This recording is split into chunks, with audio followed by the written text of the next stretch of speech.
Yeah, I think there needs to be a whole new revamping of the whole job. I mean, we've spoken this a few times.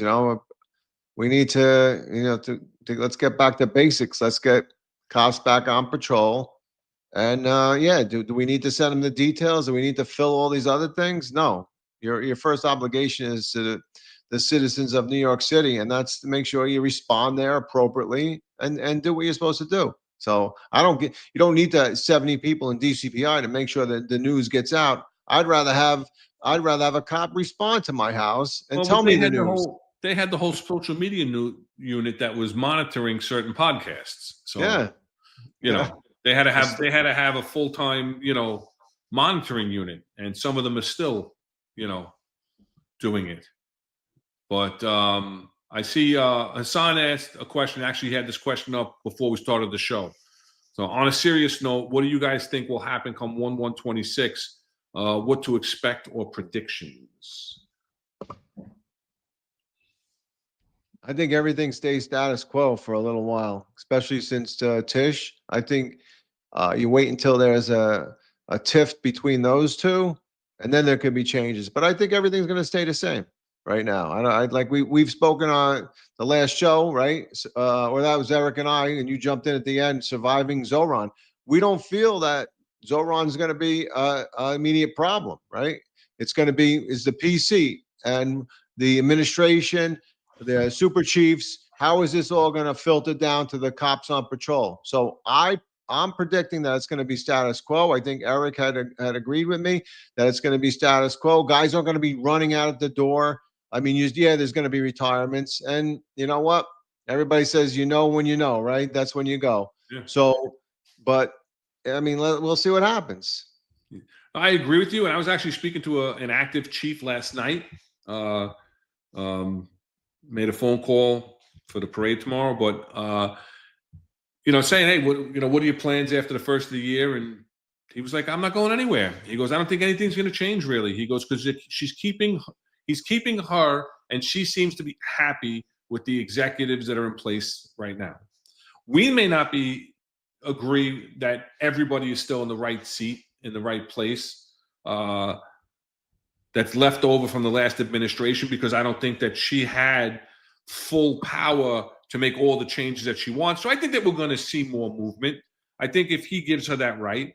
But January 2nd is when he's going to start to be vocal, and he's going to start to try and put out the messages to get his mission accomplished. And we know that it's a socialist mission. So things, I think, are definitely going to change. I don't know how this Department of Community Safety is going to be. I don't know what's going on with that. I think that's a dangerous road to travel down. We've discussed this in the past. I think it's a dangerous road to go down, but we'll see. We'll see. Yeah, no, I mean, some people are saying that it's going to change the streets. The streets are bad right now, and you know what? The streets may get bad, but I don't necessarily know. Like Fox says, gentlemen, you are disconnected. The street is getting wilder by the minute since Zoran got elected, especially newcomers. So yeah, I mean, I'm not saying that the street's not going to change. I just think that the police department isn't going to change immediately. I think, listen, John and Eric have gone through it with Marlon, and you look at, is this de Blasio 2.0? Is this Adams 2.0? A lot of the things that Adams and de Blasio put in effect are also in Zoran's thing. That's this whole response to EDPs, and that's all been tried and failed before. So we'll see how it goes. I agree, but I don't think guys are going to run out the door. So 92 Charlie, what do you think about Mondami having Alex Vitale on his safety advisory board? Vitale's anti-policing. He's very vocal, very anti-policing. Videos are popping up left and right about him talking about, the police or the violence. We have to remove the violence. We have to remove the police. So I think that when you're looking at his safety advisory boards, you're looking that he's going to follow through on a lot of his rhetoric that he had during the his campaign. There's a lot of things he's not going to be able to do because he just can't legally. He doesn't have the authority to do it. But there are things that he's going to be able to do, and I'm cautiously optimistic. I'm not as optimistic as you and Eric that things aren't going to change. So what do you think about with this Alex Vitale? Have you seen the videos? Have you been able to see the videos online? No, I haven't seen that, but I did notice that, Ronnie Harrison is on that committee. I did notice that Susan Herman is on that committee. Susan Herman was a big advocate for, changing EDPs and stuff. I had been in multiple meetings with her. To me, she was very nice woman. And she's very smart woman. So I hope that she understands. She would always say that, when we ESU handled the job, everything was, done right because we were able to slow things down. So I think it's just it could be a training issue. But I don't necessarily, again, believe that, having, social workers respond. I mean, we spoke about this, so I don't want to get into much, but I just think, the people that are on that committee, I hope they go in the right direction, but there are some radicals on there that are going to look to change the police department, and it's not going to be the right thing. It's going to be a complete failure, in my opinion. And Chronicles is bringing up two of the things that he talked about. One of the things was pod mapping. And pod mapping is basically he wants to take away the police response and have, community people identified to respond to conflicts and things like that. Just pretty much like Zohan Mandami talked about with these, social workers, but pod mapping, you're just using plain Jane everyday, as they call it themselves, do-it-yourself policing, where they're going to have these people identified to respond, to handle crises within their own community. I'm scared for it. And then, what you want to hit on that real quick? I got to jump. No, I think we're good. You handling? You maybe just read out the Sleepy Joe asked us to read out the super chat. We'll do that in 1 second. But Hassan had nothing about SRG and CSC being disbanded. Absolutely think that they're going to be rebranded. I don't know that they're going to be disbanded. You can't get away from SRG. You cannot have a New York City Police Department in New York City without some sort of formal disorder control unit. I'm sorry, you just can't. I'll say promises made, promises kept. That's my opinion on that. Well, I hope not, because that's going to be. We think it's bad now. Well, it's a stupid decision because they don't understand what SRG does. All right, it's just not crowd control. All right, I've mentioned it numerous times. Like you've said, mobilizations. Okay, when there's a missing. Okay, when there's a special category missing, under 10, over 65. When that happens, you need additional resources. Okay, and when there's an active shooter, they're a force multiplier for an emergency service unit. So if he doesn't understand that and he disbands them, then he's barking up the wrong tree, and he's going to hurt people. It's going to hurt the citizens of the city. 92 Charlie, what has Tish done for the rank and file? I don't understand why everybody thinks she's an asset to the department.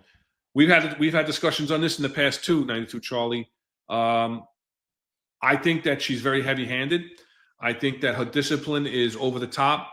I think that she's an administrator. And I think that's problematic. We've talked about in the past that we both believe that someone who leads a law enforcement agency needs to have come up through the rank and file of law enforcement. It doesn't even necessarily have to be the NYPD. If they came up through other agencies, they understand the culture of the NYPD, or they'll understand the culture of policing, rather.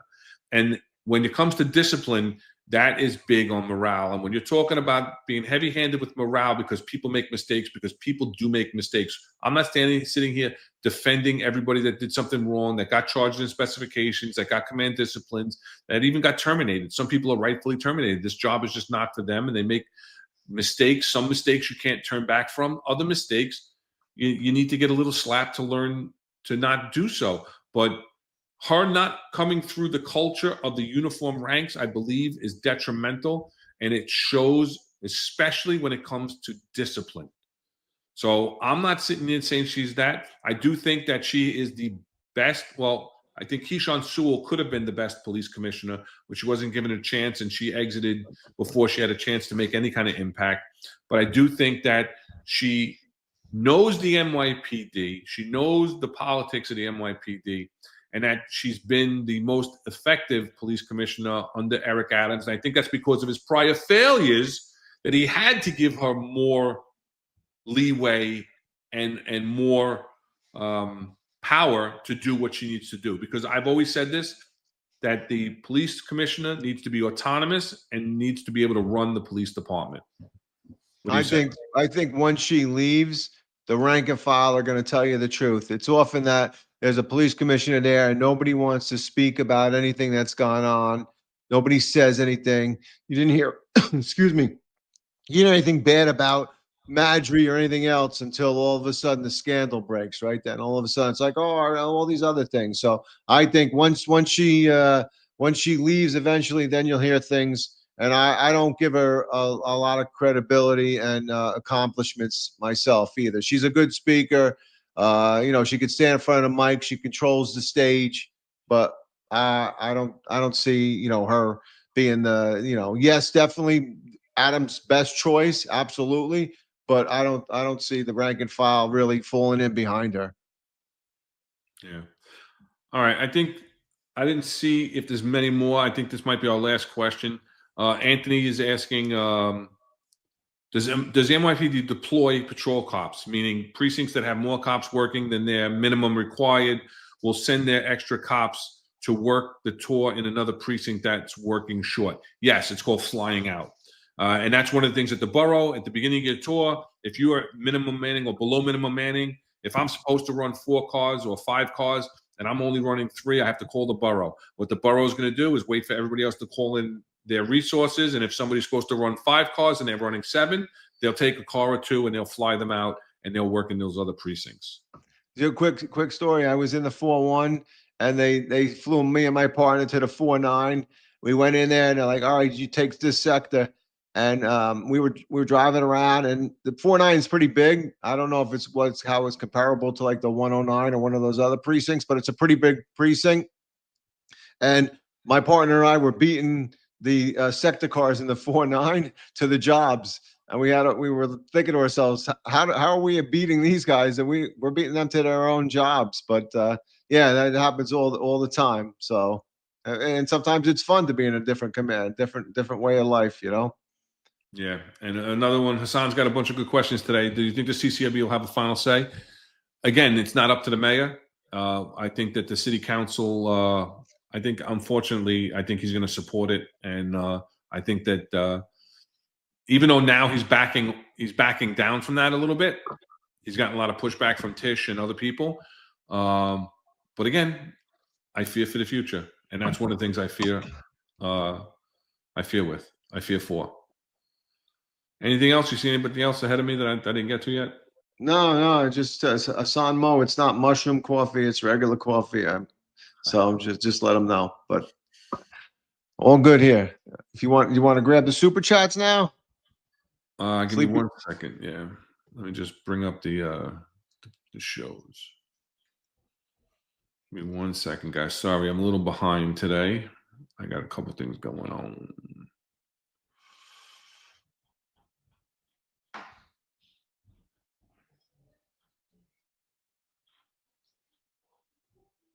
And then, all right, so we're going to go through the super chats. We read them out during the show, but we'll bring them up once again today.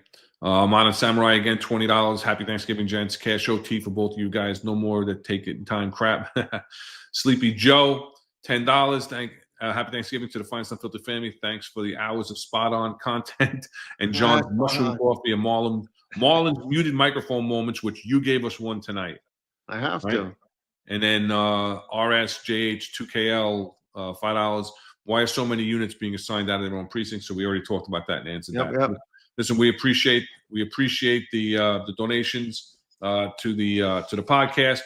We appreciate everybody for listening and engaging with us. I want to wish, before we just close out the show, and I throw it to Rob for final say before I give the rest of the lineup for the week or next week. I want to wish everybody a blessed Thanksgiving. I appreciate everybody here on the chat and the support that we've gotten here at the Executive Perspective. So that's one of the things that I am thankful for. I'm thankful for your partnerships, Rob. I appreciate it, taking this journey with me. And so I want to wish everybody a happy, a healthy Thanksgiving. Enjoy it with your family. If I can, I want to just, because if you see Hassan Mo, if you look in that corner, his avatar or whatever you want to call it is the poster in loving memory of Derek, for Derek Dim. So special thoughts and prayers to the Dim family for their first Thanksgiving without their beloved son, Derek. So our thoughts, our prayers are always with you, Eric, and your family. So especially around the holidays, I know it's a lot more difficult. So just, and thank you, Hassan, for always keeping Derek's memory with your avatar and also with your super chats on his show. Everything always ends with, you have your jokes and everything else, but it always ends with in loving memory of Derek. So we appreciate that. I just wanted to bring that back up. Yeah, no, everything you said was spot on. Appreciate everybody in the chat, all our friends, families, everybody that we engage, everybody that joins us on Wednesday night at 17:05 hours. Thank you. You've just watched a clip from our live episode. Click the description to watch the full episode. Like, share, and subscribe for more videos just like this.